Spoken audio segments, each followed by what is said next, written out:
Y cuando Jesús salió del templo y se iba, vinieron sus discípulos para mostrarle los edificios del templo. Y Jesús les dijo: ¿No veis todo esto? De cierto os digo, no quedará piedra sobre piedra que no sea derribada. Mateo capítulo 24, versículos 1 y 2. Bienvenidos a la lectura del libro El conflicto de los siglos, por Elena G. de White, capítulo 1, la destrucción de Jerusalén.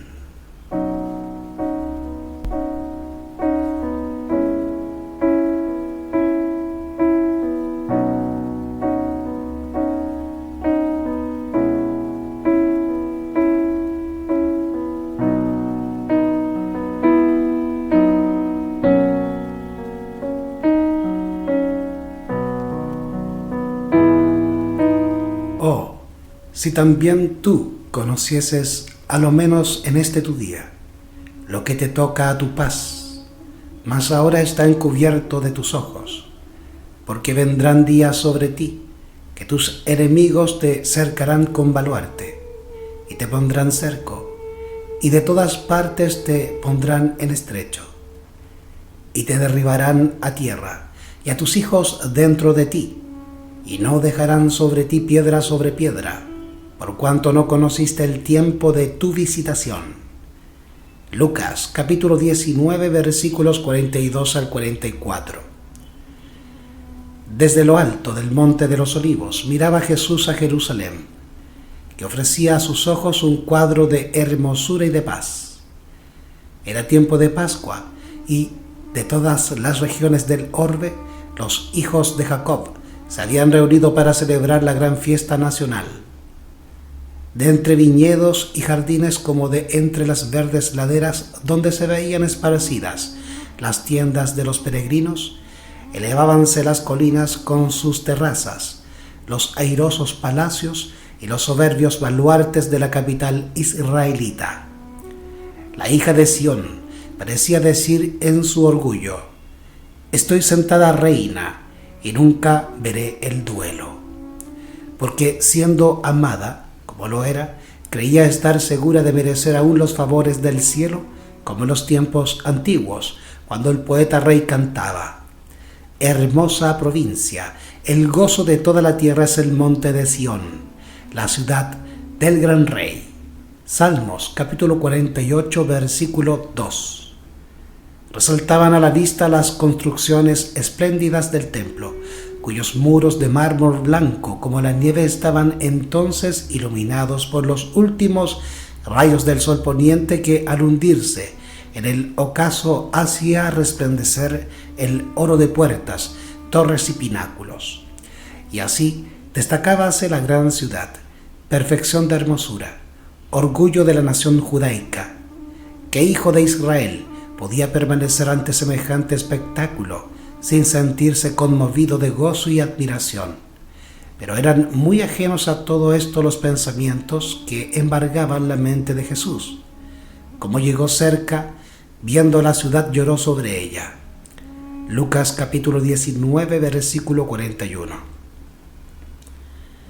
En medio del regocijo que provocara su entrada triunfal, mientras el gentío agitaba palmas y alegres hosanas repercutían en los montes, y 1000 voces le proclamaban rey, el Redentor del mundo se sintió abrumado por súbita y misteriosa tristeza.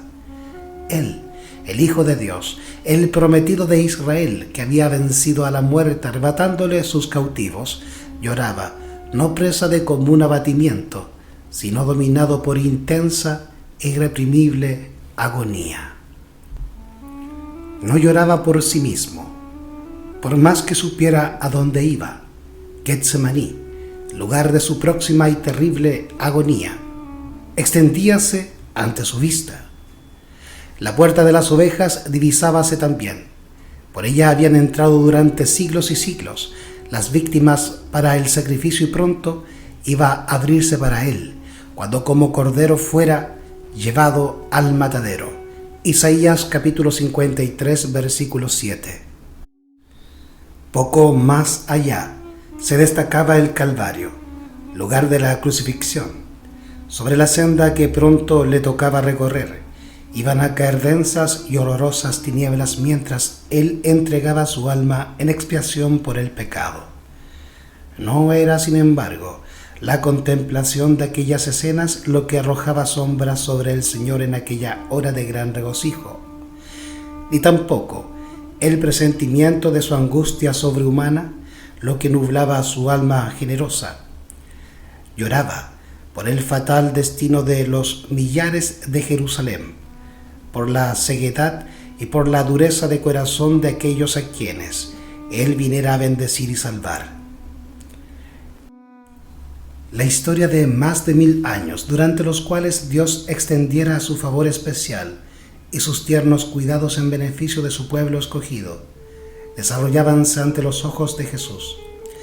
Allí estaba el monte Moria, donde el Hijo de la promesa, cual mansa víctima que se entrega sin resistencia, fue atado sobre el altar como emblema del sacrificio del Hijo de Dios.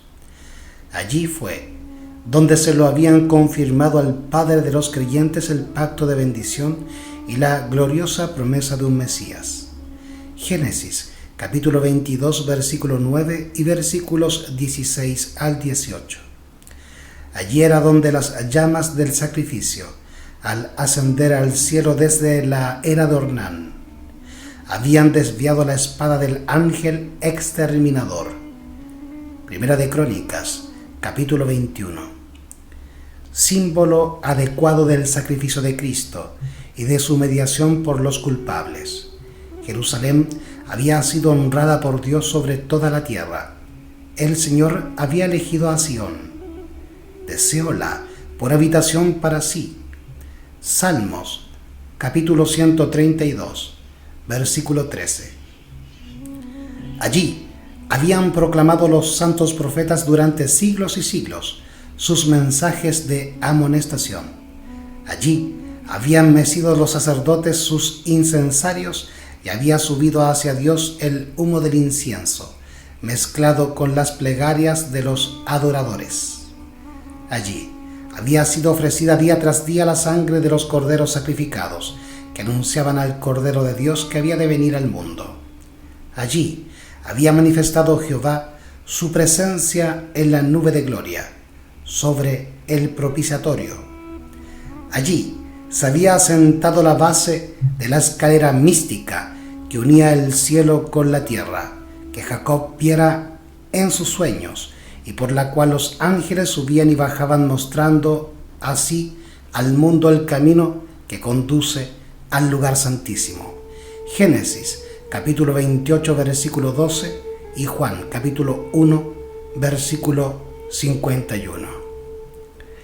De haberse mantenido Israel como nación fiel al cielo, Jerusalén habría sido para siempre la elegida de Dios. Jeremías capítulo 17, versículos 21 al 25. Pero la historia de aquel pueblo tan favorecido era un relato de sus apostasías y sus rebeliones. Había resistido la gracia del cielo, abusado de sus prerrogativas y menospreciado sus oportunidades.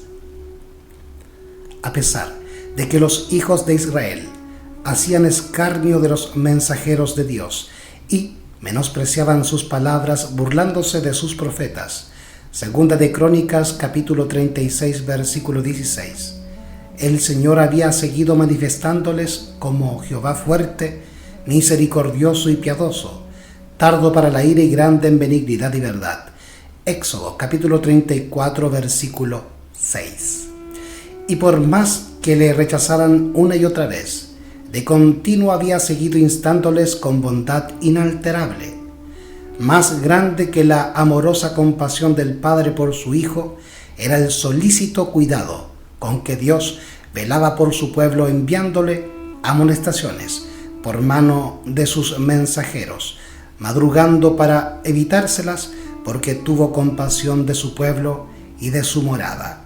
Segunda de Crónicas, capítulo 36, versículo 15. Y al fin, habiendo fracasado las amonestaciones, las reprensiones y las súplicas, les envió el mejor don del cielo, más aún, derramó todo el cielo en ese solo don. El Hijo de Dios fue enviado para exhortar a la ciudad rebelde.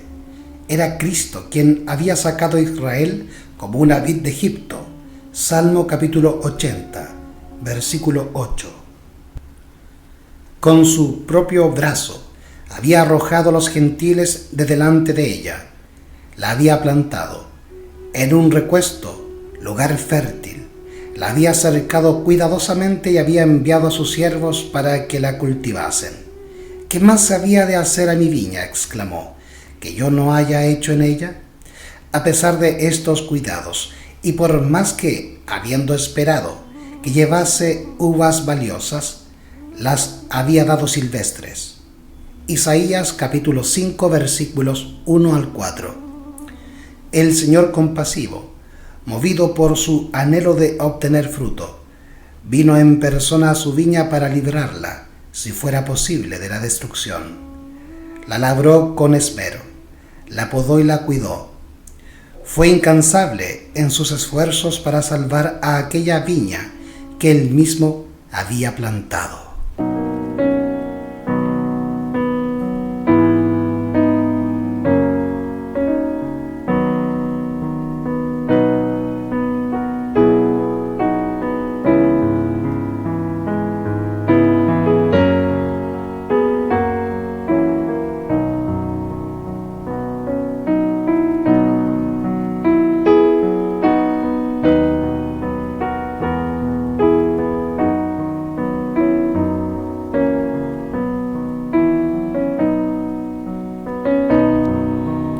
Durante 3 años, el Señor de la luz y de la gloria estuvo yendo y viniendo entre su pueblo.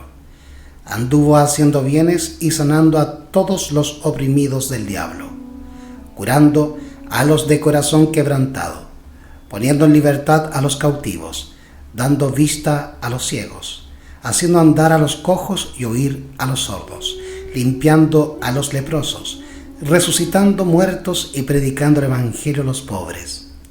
Hechos capítulo 10 versículo 38, Lucas capítulo 4 versículo 18 y Mateo capítulo 11 versículo 5.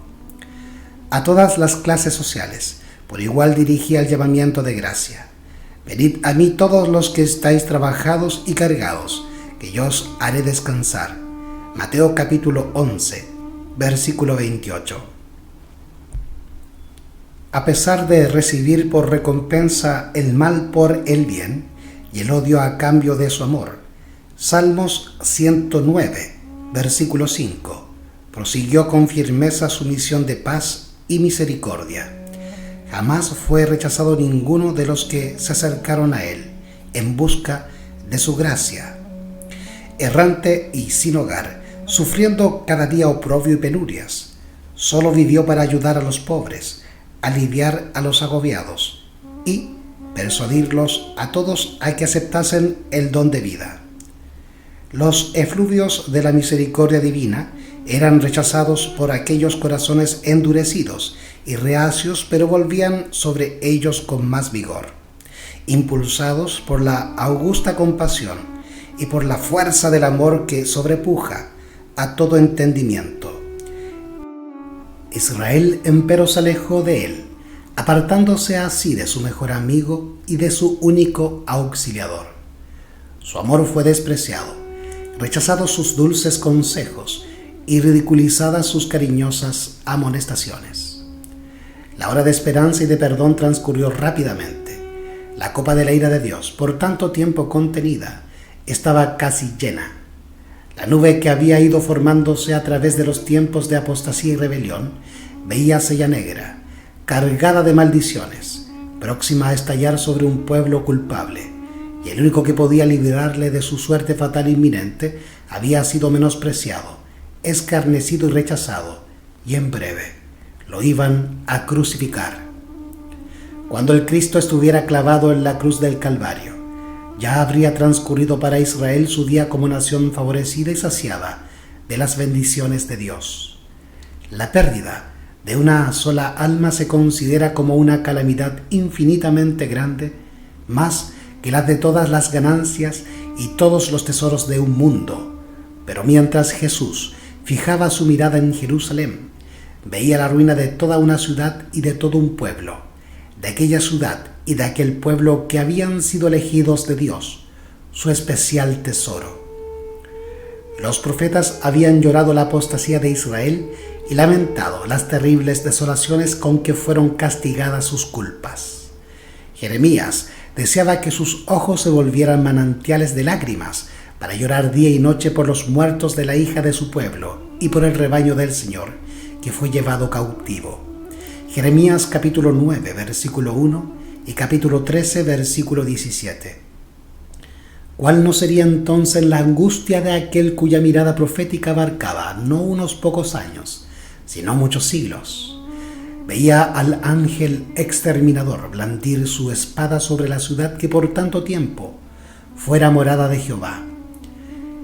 Desde la cumbre del monte de los Olivos, en el lugar mismo que más tarde iba a ser ocupado por Tito y sus soldados, miró a través del valle los atrios y los pórticos sagrados, y con los ojos nublados por las lágrimas, vio en horroroso anticipo los muros de la ciudad circundados por tropas extranjeras. Oyó el estrépito de las legiones que marchaban en son de guerra, y los tristes lamentos de las madres y de los niños que lloraban por pan en la ciudad sitiada. Vio el templo santo y hermoso, los palacios y las torres devorados por las llamas, dejando en su lugar tan solo un montón de humeantes ruinas. Cruzando los siglos con la mirada, vio al pueblo del pacto disperso en toda la tierra, como náufragos en una playa desierta. En la retribución temporal que estaba por caer sobre sus hijos, vio como el primer trago de la copa de la ira que en el juicio final aquel mismo pueblo deberá apurar hasta las heces. La compasión divina y el sublime amor de Cristo hallaron su expresión en estas lúgubres palabras: Jerusalén, Jerusalén, que matas a los profetas y apedreas a los que son enviados a ti. ¿Cuántas veces quise juntar tus hijos, como la gallina junta sus pollos debajo de las alas, y no quisiste? Mateo capítulo 23, versículo 37. Oh, si tú, nación favorecida entre todas, hubieras conocido el tiempo de tu visitación y lo que atañe a tu paz. Yo detuve al ángel de justicia y te llamé al arrepentimiento, pero en vano. No rechazaste tan solo a los siervos, ni despreciaste tan solo a los enviados y profetas, sino al Santo de Israel, tu Redentor. Si eres destruida, tú sola tienes la culpa. No queréis venir a mí para que tengáis vida. Juan capítulo 5, versículo 40. Cristo vio en Jerusalén un símbolo del mundo endurecido en la incredulidad y rebelión que corría presuroso a recibir el pago de la justicia de Dios. Los lamentos de una raza caída oprimían el alma del Señor y le hicieron prorrumpir en esas expresiones de dolor. Vio además las profundas huellas del pecado marcadas por la miseria humana con lágrimas y sangre. Su tierno corazón se conmovió de compasión infinita por las víctimas de los padecimientos y aflicciones de la tierra. Anheló salvarlos a todos, pero ni aun su mano podía desviar la corriente del dolor humano que del pecado dimana. Pocos buscarían la única fuente de salud. Él estaba dispuesto a derramar su misma alma hasta la muerte y poner así la salvación al alcance de todos, pero muy pocos iban a acudir a él para tener vida eterna. Mirad al Rey del cielo derramando copioso llanto. Ved al Hijo del Dios infinito turbado en espíritu y doblegado bajo el peso del dolor. Los cielos se llenaron de asombro al contemplar semejante escena que pone tan de manifiesto la culpabilidad enorme del pecado y que nos enseña lo que les cuesta aún al poder infinito salvar al pecador de las consecuencias que le acarrea la transgresión de la ley de Dios. Dirigiendo Jesús sus miradas Hasta la última generación vio al mundo envuelto en un engaño semejante al que causó la destrucción de Jerusalén. El gran pecado de los judíos consistió en que rechazaron a Cristo. El gran pecado del mundo cristiano iba a consistir en que rechazaría la ley de Dios, que es el fundamento de su gobierno, en el cielo y en la tierra.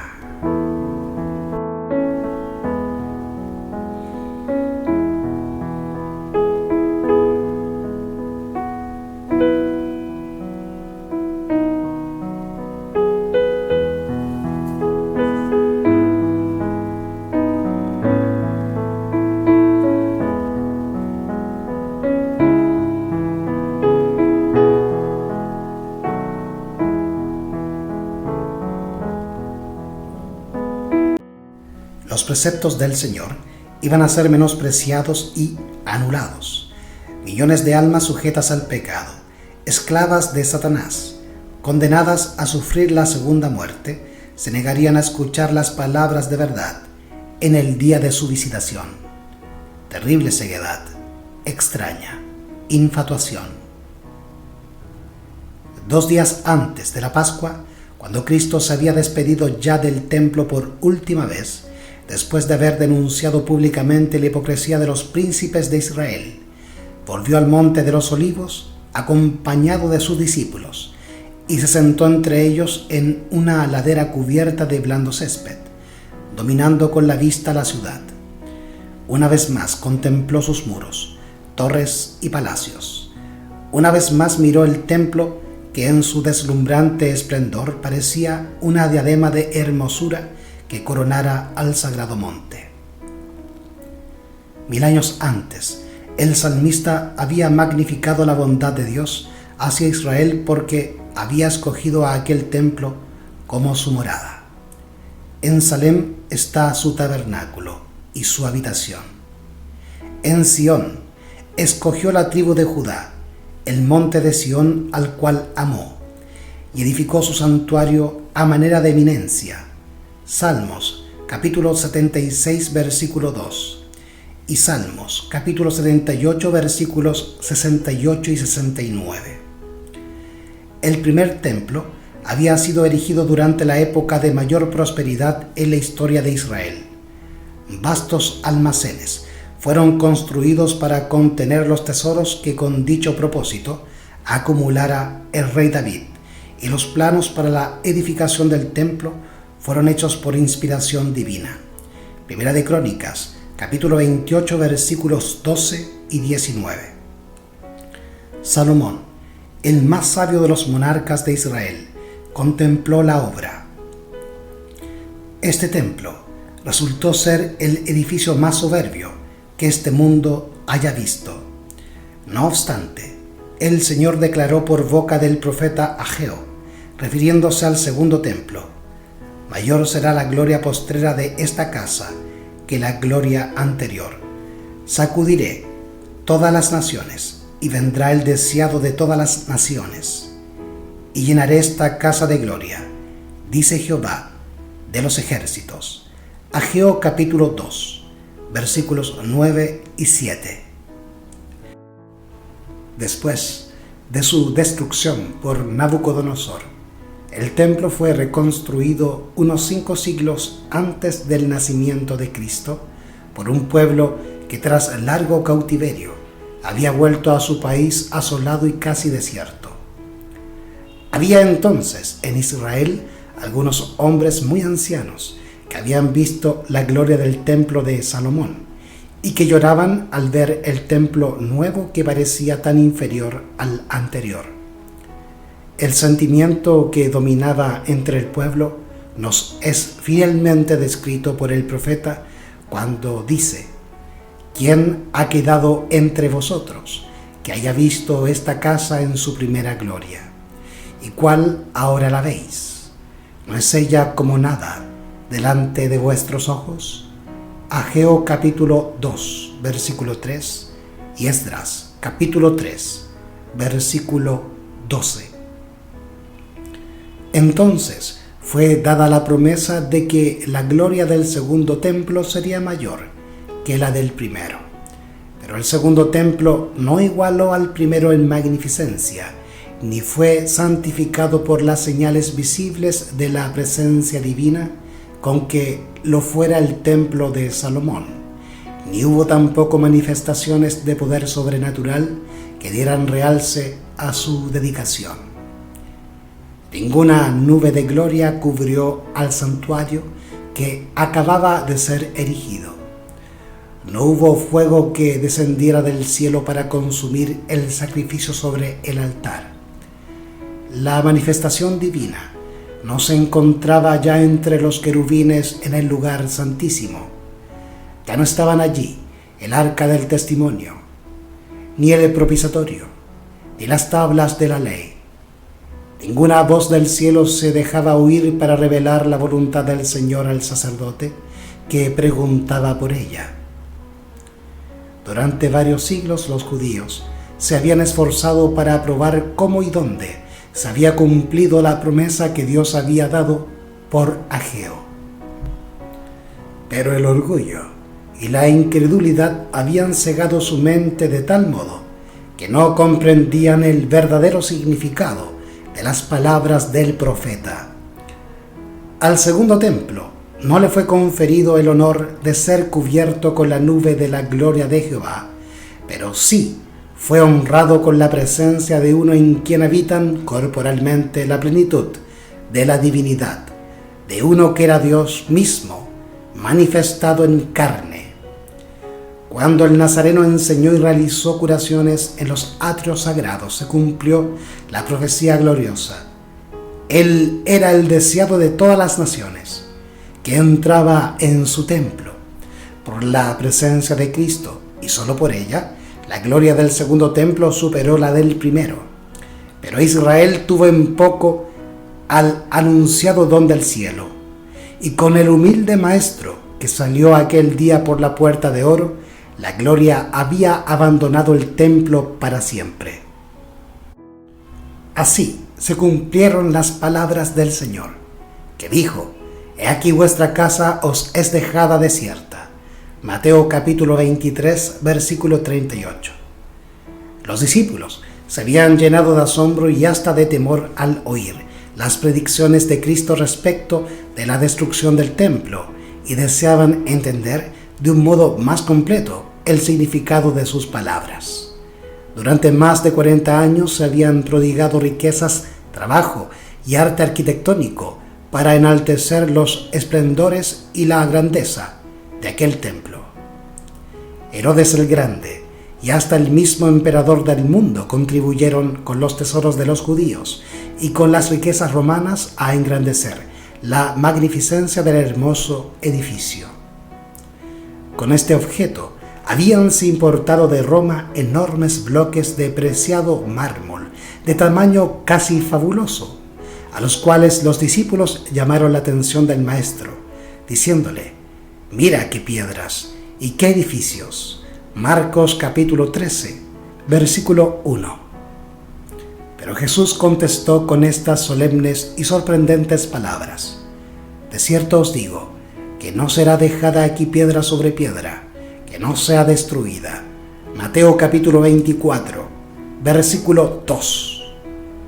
Los discípulos creyeron que la destrucción de Jerusalén coincidiría con los sucesos de la venida personal de Cristo revestido de gloria temporal para ocupar el trono de un imperio universal, para castigar a los judíos impenitentes y libertar a la nación del yugo romano. Cristo les había anunciado que volvería, y por eso, al oírle predecir los juicios que amenazaban a Jerusalén, se figuraron que ambas cosas sucederían al mismo tiempo y, al reunirse en derredor del Señor en el Monte de los Olivos, le preguntaron: ¿cuándo serán estas cosas y qué señal habrá de tu venida y del fin del mundo? Mateo capítulo 24, versículo 3. Lo porvenir les era misericordiosamente velado a los discípulos, de haber visto con toda claridad esos dos terribles acontecimientos futuros, los sufrimientos del Redentor y su muerte, y la destrucción del templo y de la ciudad. los discípulos hubieran sido abrumados por el miedo y el dolor.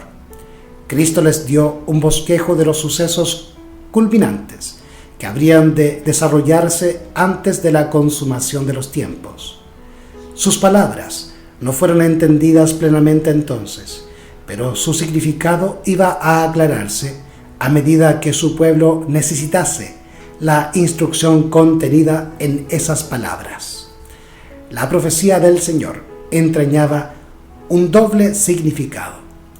Al par que anunciaba la ruina de Jerusalén, presagiaba también los horrores del gran día final. Jesús declaró a los discípulos los castigos que iban a caer sobre el apóstata Israel y especialmente los que debería sufrir por haber rechazado y crucificado al Mesías. Iban a producirse señales inequívocas, precursoras del espantoso desenlace. La hora aciaga llegaría presta y repentinamente. Y el Salvador advirtió a sus discípulos: por tanto, cuando viereis la abominación del asolamiento que fue dicha por Daniel profeta, que estará en el lugar santo, el que le entienda, entonces los que están en Judea huyan a los montes. Mateo capítulo 24 versículos 15 y 16 y Lucas capítulo 21 versículo 20. Tan pronto como los estandartes del ejército romano idólatra fuesen clavados en el suelo sagrado, que se extendía varios estadios más allá de los muros, los creyentes en Cristo debían huir a un lugar seguro. Al ver la señal preventiva, todos los que quisieran escapar debían hacerlo sin tardar. Tanto en tierra de Judea como en la propia ciudad de Jerusalén, el aviso de la fuga debía ser aprovechado en el acto. Todo el que se hallase en aquel instante en el tejado de su casa no debía entrar en ella ni para tomar consigo los más valiosos tesoros.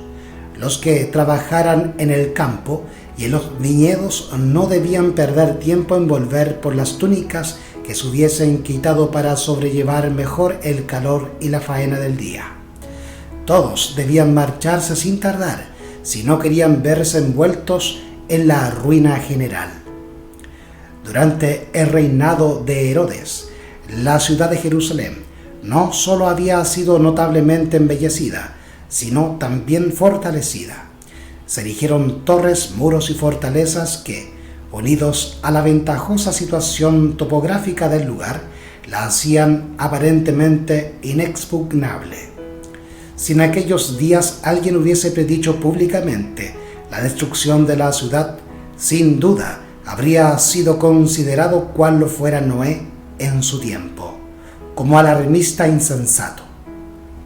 Pero Cristo había dicho: el cielo y la tierra pasarán, mas mis palabras no pasarán. Mateo capítulo 24 versículo 35.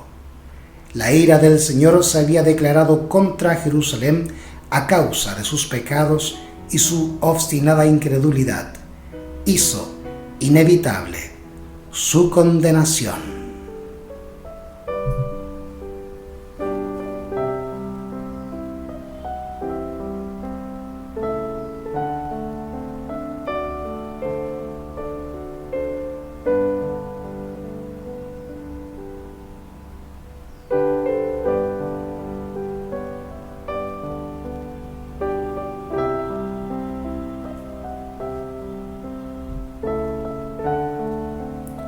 El Señor había dicho por el profeta Miqueas: oíd ahora esto, cabezas de la casa de Jacob y capitanes de la casa de Israel, que abomináis el juicio y pervertís todo el derecho, que edificáis a Sión con sangre y a Jerusalén con la injusticia.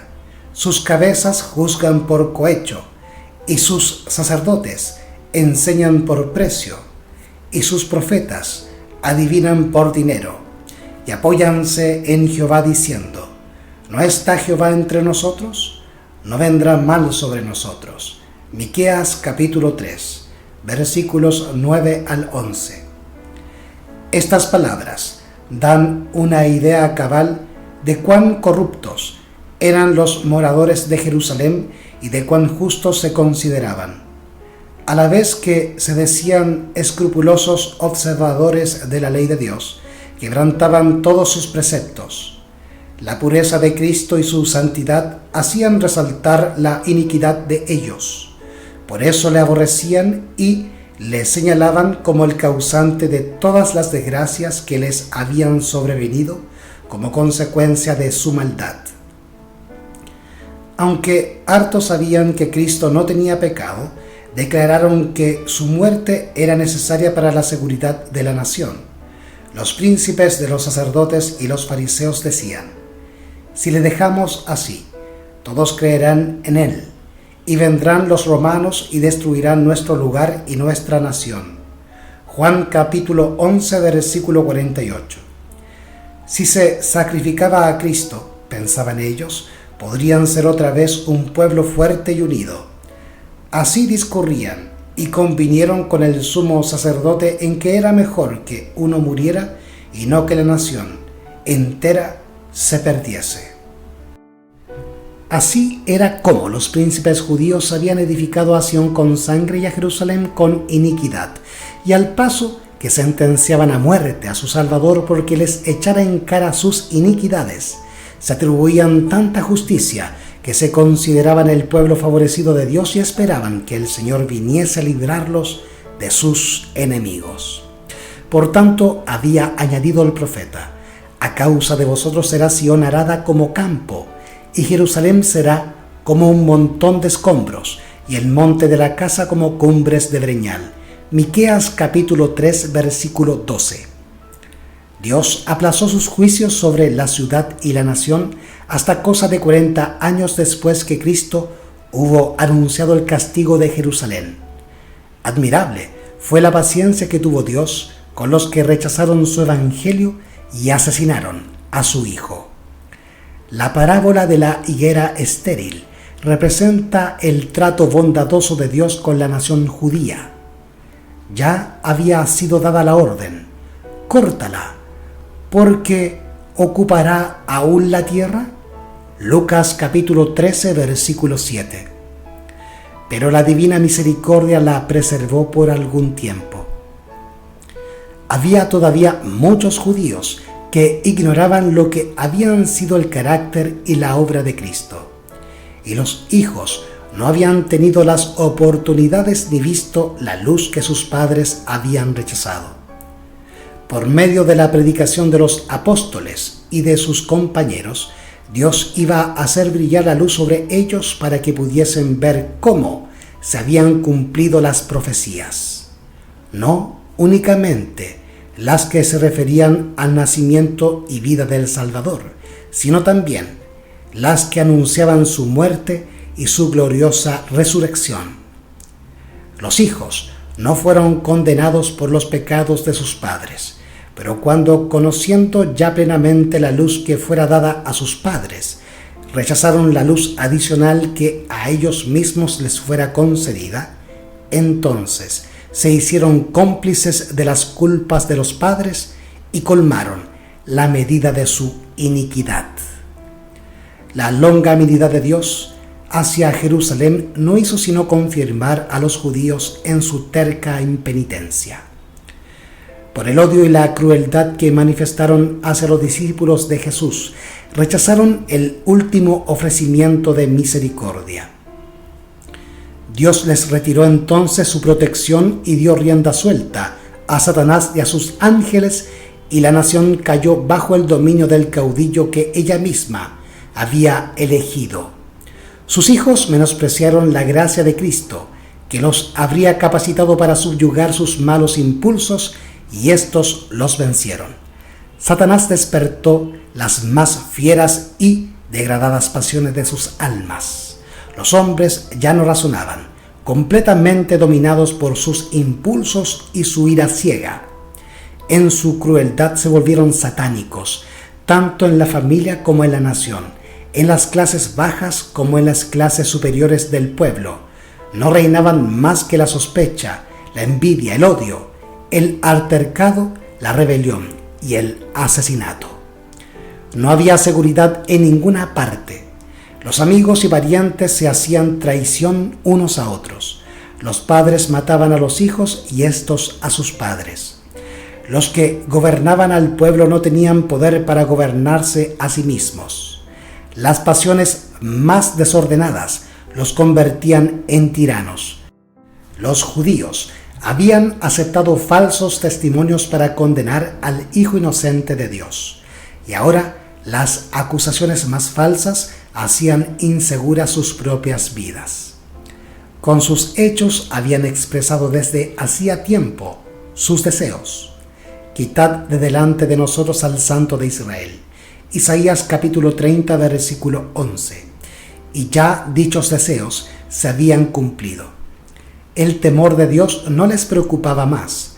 Satanás se encontraba ahora al frente de la nación y las más altas autoridades civiles y religiosas estaban bajo su dominio. Los jefes de los bandos opuestos hacían a veces causa común para despojar y torturar a sus desgraciadas víctimas, y otras veces esas mismas facciones peleaban unas con otras y se daban muerte sin misericordia. Ni la santidad del templo podía refrenar su ferocidad. Los fieles eran derribados al pie de los altares, y el santuario era mancillado por los cadáveres de aquellas carnicerías. No obstante, en su necia y abominable presunción, los instigadores de la obra infernal declaraban públicamente que no temían que Jerusalén fuese destruida, pues era la ciudad de Dios, y, con el propósito de afianzar su satánico poder, sobornaban a falsos profetas para que proclamaran que el pueblo debía esperar la salvación de Dios, aunque ya el templo estaba sitiado por las legiones romanas. Hasta el fin las multitudes creyeron firmemente que el Todopoderoso intervendría para derrocar a sus adversarios. Pero Israel había despreciado la protección de Dios y no había ya defensa alguna para él. Desdichada Jerusalén, mientras la desgarraban las contiendas intestinas y la sangre de sus hijos, derramada por sus propias manos, teñía sus calles de carmesí, los ejércitos enemigos echaban a tierra sus fortalezas y mataban a sus guerreros.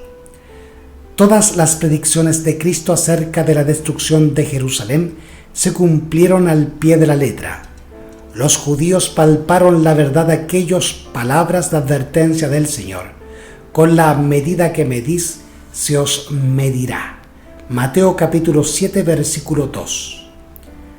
Aparecieron muchas señales y maravillas como síntomas precursores del desastre y de la condenación. A la medianoche, una luz extraña brillaba sobre el templo y el altar.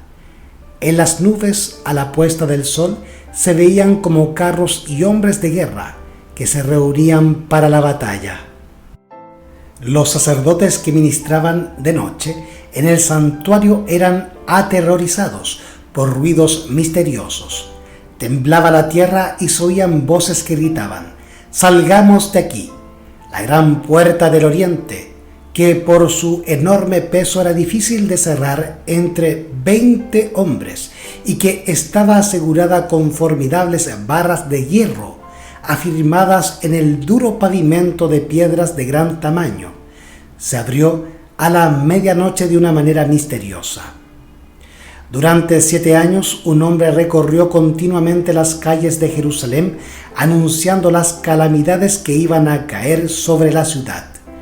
De día y de noche, entonaba la frenética endecha: voz del oriente, voz del occidente, voz de los 4 vientos, voz contra Jerusalén y contra el templo, voz contra el esposo y la esposa, voz contra todo el pueblo.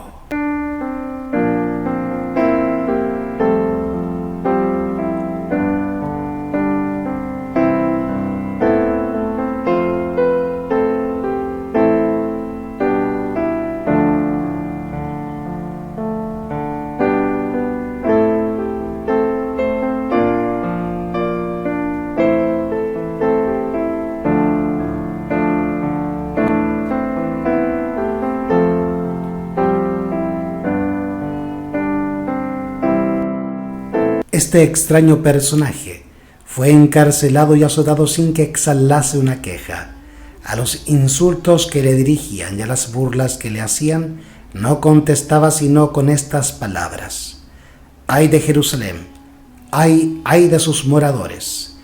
Y sus tristes presagios no dejaron de oírse sino cuando encontró la muerte en el sitio que él había predicho. Ni un solo cristiano pereció en la destrucción de Jerusalén. Cristo había prevenido a sus discípulos, y todos los que creyeron sus palabras esperaron atentamente las señales prometidas. Cuando viereis a Jerusalén cercada de ejércitos, había dicho Jesús, sabed entonces que su destrucción ha llegado. Entonces, los que estuvieren en Judea, huyan a los montes, y los que en medio de ella váyanse. Lucas capítulo 21, versículos 20-21. Después que los soldados romanos, al mando del general Cestio Galio, hubieron rodeado la ciudad, abandonaron de pronto el sitio de una manera inesperada, y eso cuando todo parecía favorecer un asalto inmediato. Perdida ya la esperanza de poder resistir el ataque, los sitiados estaban a punto de rendirse, cuando el general romano retiró sus fuerzas sin motivo aparente para ello. Empero, la previsora misericordia de Dios había dispuesto los acontecimientos para bien de los suyos. Ya estaba dada la señal a los cristianos que aguardaban el cumplimiento de las palabras de Jesús, y en aquel momento se les ofrecía una oportunidad que debían aprovechar para huir conforme a las indicaciones dadas por el Maestro. Los sucesos se desarrollaron de modo tal que ni los judíos ni los romanos hubieran podido evitar la huida de los creyentes. Habiéndose retirado Cestio, los judíos hicieron una salida para perseguirle, y entre tanto que ambas fuerzas estaban así empeñadas, los cristianos pudieron salir de la ciudad, aprovechando la circunstancia de estar los alrededores totalmente despejados de enemigos que hubieran podido cerrarles el paso. En la época del sitio, los judíos habían acudido numerosos a Jerusalén para celebrar la fiesta de los tabernáculos, y así fue como los cristianos esparcidos por todo el país pudieron escapar sin dificultad. Inmediatamente se encaminaron hacia un lugar seguro, la ciudad de Pela, en tierra de Perea, allende el Jordán. Las fuerzas judaicas perseguían de cerca a Cestio y a su ejército y cayeron sobre la retaguardia con tal furia que amenazaban destruirla totalmente. Solo a duras penas pudieron las huestes romanas cumplir su retirada. Los judíos no sufrieron más que pocas bajas, y con los despojos que obtuvieron volvieron en triunfo a Jerusalén. Pero este éxito aparente no les acarrió sino perjuicios, pues despertó en ellos un espíritu de necia resistencia contra los romanos, que no tardó en traer males incalculables a la desdichada ciudad. Espantosas fueron las calamidades que sufrió Jerusalén cuando el sitio se reanudó bajo el mando de Tito. La ciudad fue sitiada en el momento de la Pascua, cuando millones de judíos se hallaban reunidos dentro de sus muros. Los depósitos de provisiones que, de haber sido conservados, hubieran podido abastecer a toda la población por varios años, habían sido destruidos a consecuencia de la rivalidad y de las represalias de las facciones en lucha, y pronto los vecinos de Jerusalén empezaron a sucumbir a los horrores del hambre. Una medida de trigo se vendía por un talento. Tan atroz era el hambre que los hombres roían el cuero de sus cintos, sus sandalias y las cubiertas de sus escudos. Muchos salían durante la noche para recoger las plantas silvestres que crecían fuera de sus muros, a pesar de que muchos de ellos eran aprehendidos y muertos por crueles torturas, y a menudo los que lograban escapar eran despojados de aquello que habían conseguido aún con riesgo de la vida. Los que estaban en el poder imponían los castigos más infamantes para obligar a los necesitados a entregar los últimos restos de provisiones que guardaban escondidos. Y tamañas atrocidades eran perpetradas muchas veces por gente bien alimentada que solo deseaba almacenar provisiones para más tarde. Millares murieron a consecuencia del hambre y la pestilencia. Los afectos naturales parecían haber desaparecido. Los esposos se arrebataban unos a otros los alimentos.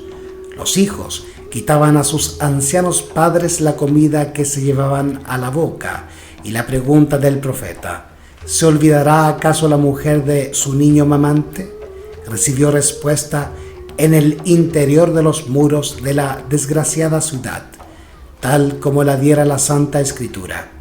Las misericordiosas manos de las mujeres cuecen a sus mismos hijos. Estos les sirven de comida en el quebranto de la hija de mi pueblo. Isaías capítulo 49, versículo 15 y Lamentaciones capítulo 4, versículo 10.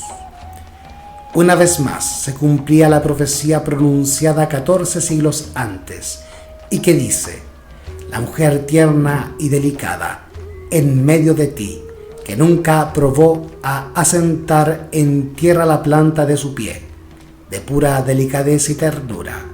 Su ojo será avariento para con el marido de su seno y para con su hijo y su hija, así respecto de su niño recién nacido como respecto de sus demás hijos que hubiere parido, porque ella sola los comerá ocultamente en la falta de todo, en la premura y en la estrechez con que te estrecharán tus enemigos dentro de tus ciudades.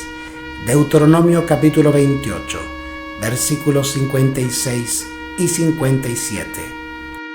Los jefes romanos procuraron aterrorizar a los judíos para que se rindiesen. A los que eran apresados resistiendo, los azotaban, los atormentaban y los crucificaban frente a los muros de la ciudad. Centenares de ellos eran así ejecutados cada día, y el horrendo proceder continuó hasta que a lo largo del valle de Josafat y en el Calvario se erigieron tantas cruces que apenas dejaban espacio para pasar entre ellas.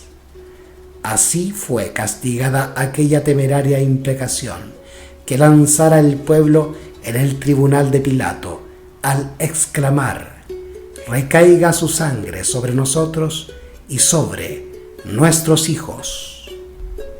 Mateo capítulo 27, versículo 25.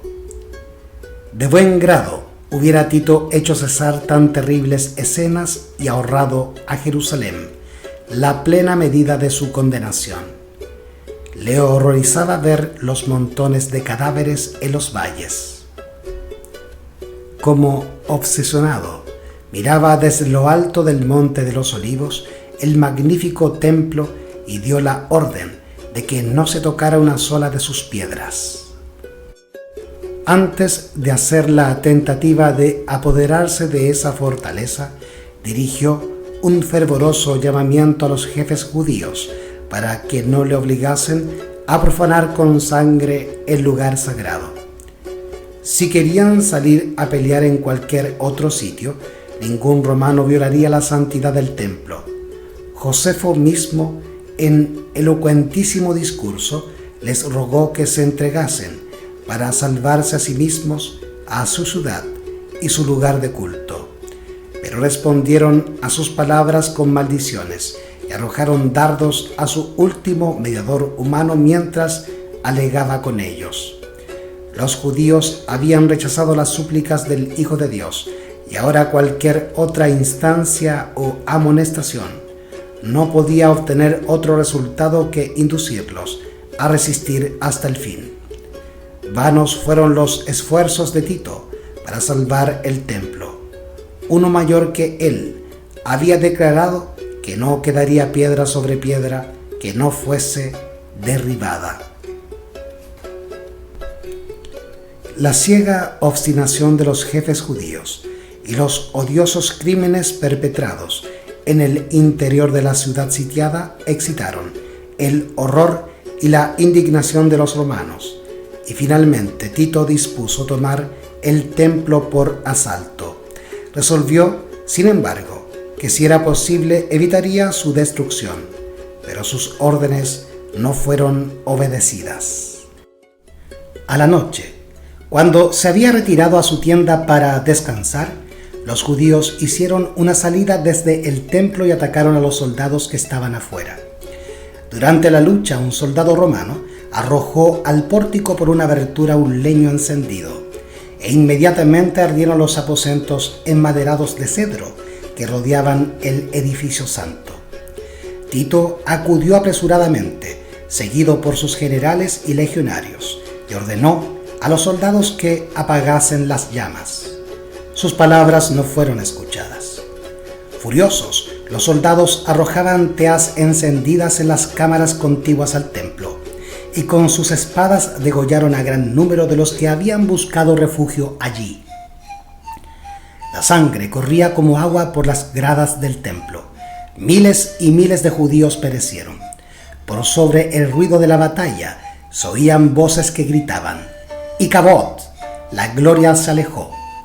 Tito vio que era imposible contener el furor de los soldados enardecidos por la lucha, y con sus oficiales se puso a contemplar el interior del sagrado edificio. Su esplendor los dejó maravillados. Y como él notase que el fuego no había llegado aún al lugar santo, hizo un postrer esfuerzo para salvarlo, saliendo precipitadamente y exhortando con energía a los soldados para que se empeñasen en contener la propagación del incendio. El centurión Liberalis hizo cuanto pudo con su insignia de mando para conseguir la obediencia de los soldados, pero ni siquiera el respeto al emperador bastaba ya para apaciguar la furia de la soldadesca contra los judíos y su ansia insaciable de saqueo. Todo lo que los soldados veían en torno suyo estaba revestido de oro y resplandecía a la luz siniestra de las llamas, lo cual les inducía a suponer que habría en el santuario tesoros de incalculable valor. Un soldado romano, sin ser visto, arrojó una tea encendida entre los goznes de la puerta y en breves instantes todo el edificio era presa de las llamas. Los soldados se vieron obligados a retroceder ante el fuego y el humo que los cegaba, y el noble edificio quedó entregado a su fatal destino. Aquel espectáculo llenaba de espanto a los romanos. ¿Qué sería para los judíos? Toda la cumbre del monte que dominaba la ciudad despedía fulgores como el cráter de un volcán en plena actividad. Los edificios iban cayendo a tierra uno tras otro, en medio de un estrépito tremendo, y desaparecían en el abismo ardiente. Las techumbres de cedro eran como sábanas de fuego. Los dorados capiteles de las columnas relucían como espigas de luz rojiza, y los terreones inflamados despedían espesas columnas de humo y lenguas de fuego. Las colinas vecinas estaban iluminadas y dejaban ver grupos de gentes que se agolpaban por todas partes siguiendo con la vista, en medio de horrible inquietud, el avance de la obra destructora. Los muros y las alturas de la ciudad estaban llenos de curiosos que ansiosos contemplaban la escena, algunos con rostros pálidos por hallarse presa de la más atroz desesperación, otros encendidos por la ira al ver su impotencia para vengarse. El tumulto de las legiones romanas, que desbandadas corrían de acá para allá, y los agudos lamentos de los infelices judíos que morían entre las llamas se mezclaban con el chisporroteo del incendio y con el estrépito de los derrumbes. En los montes repercutían los gritos de espanto y los ayes de la gente que se hallaba en las alturas. A lo largo de los muros oían gritos y gemidos, y aún los que morían de hambre hacían un supremo esfuerzo para lanzar un lamento de angustia y desesperación.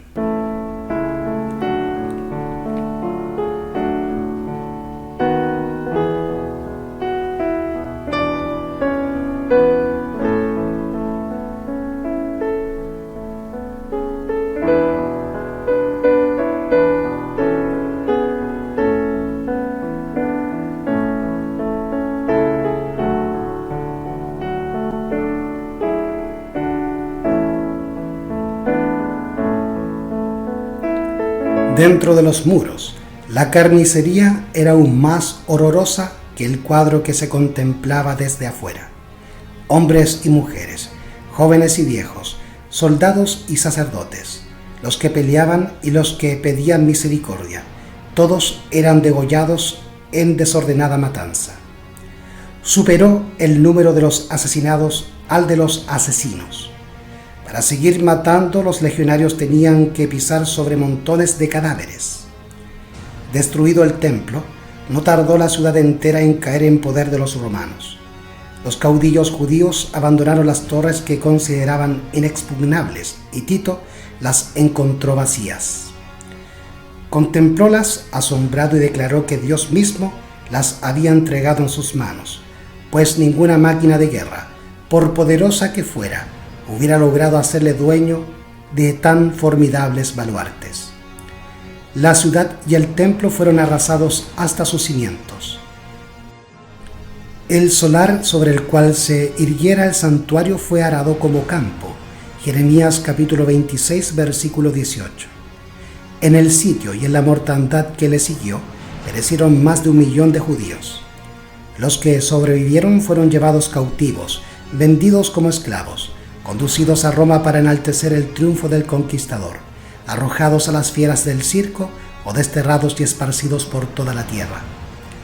Los judíos habían forjado sus propias cadenas, habían colmado la copa de la venganza.